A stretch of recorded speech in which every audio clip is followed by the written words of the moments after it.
সাদা কালো অভ্যাসের ভিড়ে আজকাল স্বপ্নগুলো বড় মলিন হয়ে পড়ে। ওই যে গাঁয়ের প্রান্তে বকুল গাছের তলে তোমার হাত ধরেছিলেন, বকুলের মালা গেঁথে কণ্ঠে সাজিয়ে দিলেম সেইবার। তারপর তোমার সাথে আর দেখা হয় নাই। পুরাতন পথগুলো আগাছায় ভরিয়াছে, নূতন পথের বুকে জমিয়াছে কংক্রিটের ঔদ্ধত্য। তাই পুরনো পথের রেখা বেয়ে তোমার কাছ অবধি যাওয়া আর হয় না। একবার তোমায় ছুঁয়ে দেখাও হয় না। নক্ষত্রের আলো প্রতিদিন কয়েকটা সময় ধরে পুরো বকুল গাছটাকে স্পর্শ করিয়া থাকে, তবু আমরা একসাথে উহাকে আর স্পর্শ করি নাই।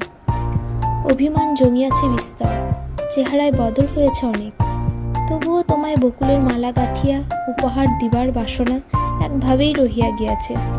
সেই চাহিদা তীব্র হইয়াছে সময়ের সহিত, তবুও তোমার কাছ অবধি গিয়ে পড়া আর হইল না।